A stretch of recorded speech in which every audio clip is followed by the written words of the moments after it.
জাতীয়তাবাদী দল বিএনপি কর্তৃক আয়োজিত পিরোজপুর 1 আসনের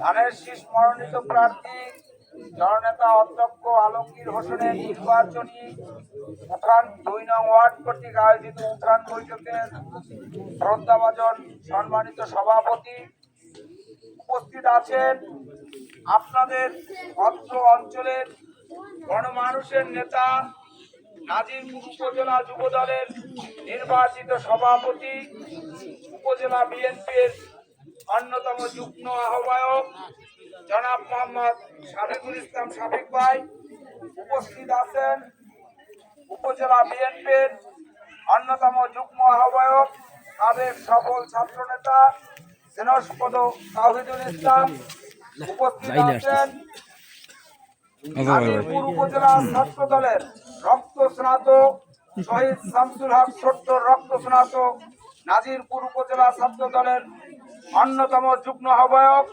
আমার স্নেহস্পদ অনুজ আপনাদের ইউনিয়নের গর্বিত সন্তান শহীদ শামসুল হক ছোট্টর সহোদর বন্ধুবর জেলা যুবদল এবং নাজিরপুর উপজেলা যুবদলের অন্যতম নেতা মঞ্জু শিকদার উপস্থিত আছেন অত্র ইউনিয়ন বিএনপির সাবেক সফল সাংগঠনিক সম্পাদক জনাব মোহাম্মদ জাহাঙ্গীর শিকদার সহ এই ওয়ার্ড বিএনপি জাতীয়তাবাদী শক্তি এবং ধানের শীষের ভোটাররা সবাইকে জানাচ্ছি ধানের শীষের পক্ষ থেকে রক্তিম সালাম ও শুভেচ্ছা। আসসালামু আলাইকুম। সংগ্রামে উপস্থিতি বক্তব্য নয়, নেতৃবৃন্দ আরো আছেন তারা বক্তব্য দেবেন। আজকে আমার শ্রদ্ধেয় বড় ভাই শাফিকুল ইসলাম শাফিক ভাইয়ের নিমন্ত্রণে আপনাদের সাথে শুধুমাত্র কুশল বিনিময় করতে এসেছি। আমরা নাজিরপুর উপজেলার 72টি ওয়ার্ডের নির্বাচনী কার্যক্রম পরিচালনা করতে গিয়ে ধানের শীষের যে জোয়ার দেখেছি, এই শেখমাটিয়া ইউনিয়ন তার মধ্যে অন্যতম। আপনারা জানেন নাজিরপুর উপজেলার এই শেখমাটিয়া ইউনিয়নটিকে একটি রাজনৈতিক ঘাঁটি হিসেবে বিবেচনা করা হয়। এই শেখমাটিয়া ইউনিয়ন থেকে নাজিরপুর উপজেলার জয় পরাজয়ের নিয়ামক হিসেবে আমরা মনে করি। শেখমাটিয়া ইউনিয়ন থেকে কোনো প্রার্থী যদি জয়ধ্বনি উঠে, সেই প্রার্থীকে পরাজিত করার শক্তি নাজিরপুর উপজেলায় আর থাকে না।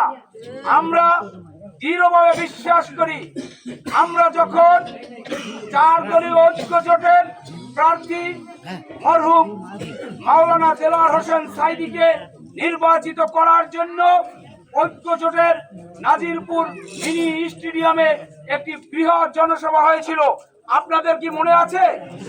সেই জনসভায় এই শেখমাটিয়া থেকেই সব থেকে বৃহৎ মিছিলটি নিয়ে সেই তার নির্বাচনী ফ্লোরটি টোটাল নাজিরপুরে আপনারা তুলে দিয়েছিলেন। নাজিরপুরের আমরা নাজিরপুরবাসী মনে প্রাণে বিশ্বাস করি শেখমাটিয়া ইউনিয়নটি একটি রাজনীতির উর্বর ভূমি এবং আমাদের নেতা, আমাদের প্রার্থী জননেতা অধ্যক্ষ আলমগীর হোসেন, তিনি শেখমাটিয়াকে তার দ্বিতীয় মাতৃভূমি কিংবা সেকেন্ড হোম হিসেবে সব সময় অভিহিত করে। শেখমাটিয়ার মানুষজনের সাথে তার ওঠা বসা, তার হৃদ্রতা, তিনি বিশিষ্ট দানবীর আলহাজ সুবহান হাজির সুযোগ্য সন্তান।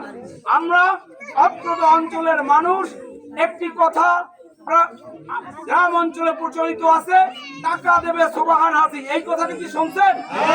তিনি সেই সুবহান হাজির সুযোগ্য সন্তান। আমার নেতা আগামীর রাষ্ট্রনায়ক, তারুণ্যের অহংকার তারেক রহমান তার সুযোগ্য নেতৃত্ব নির্বাচন করার জন্য অধ্যক্ষ আলমগীর হোসেনের হাতে দানের শীষ তুলে দিয়েছেন। আমরা দীর্ঘ 29টি বছর পরে এই পিরোজপুর 1 আসনে ধানের শীষের প্রার্থী পেয়েছি। আমাদের উচিত পিরোজপুর যে একটি ধানের শীষের ঘাঁটি, বিএনপির ঘাঁটি, তারেক রহমানকে এই পিরোজপুর 1 আসনটি আমাদের উপহার দেওয়া উচিত না? আমরা পিরোজপুর 1 আসনবাসী প্রমাণ করব আমরাই বারবার ভোট দিয়ে আমরা আমাদের জোট থেকে অন্য প্রার্থীকে নির্বাচিত করেছি, কিন্তু এটি শহীদ রাষ্ট্রপতি জিয়াউর রহমানের ঘাঁটি, এটি খালেদা জিয়ার ঘাঁটি, এটি ধানের শীষের ঘাঁটি। সংগ্রামী উপস্থিতি, আমি কোন ব্যক্তি কিংবা কোন দলের বিষাদগার করতে চাই না। শুধুমাত্র আমার পূর্ববর্তী বক্তারা বলে গেছেন জান্নাত জাহান্নামের টিকিটের কথা। আপনারা এইসব জান্নাত জাহান্নামের টিকিটের বিষয় সচেতন থাকবেন। কোন ব্যক্তি কিংবা কোন গোষ্ঠী দুনিয়ায় বসে জান্নাতের কিংবা জাহান্নামের গ্যারান্টি দিতে পারে না। যারা ইতিপূর্বে আল কোরআনের আইন চাই, সৎ লোকের শাসন চাই, এইরকম স্লোগান দিয়েছিল, তারা এখন কৃষ্ণ নন্দীদের হাতে আমাদের ইসলামকে হেফাজত মনে করেছে। কৃষ্ণ নন্দীরা কি বাংলাদেশে ইসলাম প্রতিষ্ঠিত করতে পারবে? যারা শুধুমাত্র ক্ষমতা গ্রহণের লোভে ইন্ডিয়ার চাটুকারিতা করার জন্য কৃষ্ণ নন্দীদের কাছে ইসলাম হেফাজত মনে করে, তাদের কি কোন ইসলামী শক্তি, কোন মুসলমান ভোট দেওয়া জায়েজ আছে? সংগ্রামী উপস্থিতি, আপনারা সচেতন, মনে প্রাণে বিশ্বাস করবেন। কোন মুসলমান, আমরা বারবার জান্নাতের টিকিট কিনেছি, কিন্তু আমরা জান্নাত জাহান্নাম নয়, আমরা দুনিয়াতে কিংবা আখিরাতের ফয়সালা আমাদের আমল নামার উপর বিশ্বাস করি। আমাদের আমল নামা, আমাদের নামাজ রোজা কিংবা আমাদের আমলের উপর ভিত্তি করেই ভবিষ্যৎ কর্ম পরিকল্পনা ঠিক রাখা হবে। আমরা মরহুম আল্লামা দেলোয়ার হোসেন সাঈদীকে মনে প্রাণে শ্রদ্ধা করি না সবাই? আমাদের সাঈদী সাহেব তার ওয়াজে বলে গেছেন না, হিন্দুদের মন্দিরে গিয়ে তার পূজায় শরীক হওয়া, গীতা পাঠ করা, এগুলো শিরক। তার সন্তানরা, তার দলের নেতা কর্মীরা এখন যেইটা করছেন, এটা কি মরহুম আল্লামা দেলোয়ার হোসেন সাঈদীর আদর্শের সাথে যায়? মনে রাখতে হবে, তার সন্তানরা, তার দলের নেতা কর্মীরাই তো তার পিতার আদর্শ থেকে সরে গিয়েছে। এর জন্য খুবই সচেতন আগামীর রাষ্ট্রনায়ক, দেশ নায়ক তারেক রহমানকে এদেশের মানুষ এবং এদেশের সরকারও প্রধানমন্ত্রীর প্রটোকল দেওয়া শুরু করছে না ভাই? আগামীতে সরকার গঠন যদি আপনাদের কাছে মনে হয় বিএনপি রাষ্ট্র ক্ষমতায় যায়, তাহলে কোন অবস্থায় এই একটি সিটকে আমরা আমাদের বিরোধী শক্তির হাতে ছুপে দিতে পারি না। তাহলে এই অঞ্চলের উন্নয়ন থেকে আমরা বঞ্চিত হব। আপনাদের এলাকায় যে রাস্তাঘাটের যে নাজেহাল অবস্থা, এই অবস্থাটা থেকে মুক্তি পাওয়া কোনোভাবে সম্ভব নয়। শুধুমাত্র সর্বশেষ একটি লাইনেই আপনাদের একটি কথা বলবো। আমার পূর্ববর্তী বক্তারা, আমার এক বোন চমৎকার করে তারেক রহমানের 31 দফা, পরবর্তীতে 9 দফার যে প্ল্যানিং সম্পর্কে উনি আপনাদের ব্যাখ্যা করেছেন, তারপর আর আমাদের বক্তব্য দেওয়ার প্রয়োজন হয় না। মা বোনরা, সাধারণ কৃষকরা পর্যন্ত ফ্যামিলি কার্ড, কৃষি কার্ড, স্বাস্থ্য সেবার কথা জেনে গিয়েছে।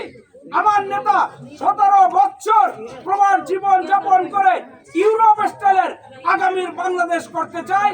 তার জন্য আপনাদের সহযোগিতা কামনা করি। 12 তারিখ সবাই সকাল সকাল কেন্দ্রে যাবেন, মা বোনদেরকে যেতে বলবেন এবং ধানের শীষে ভোট দিয়ে তারেক রহমানকে 5টি বছরের জন্য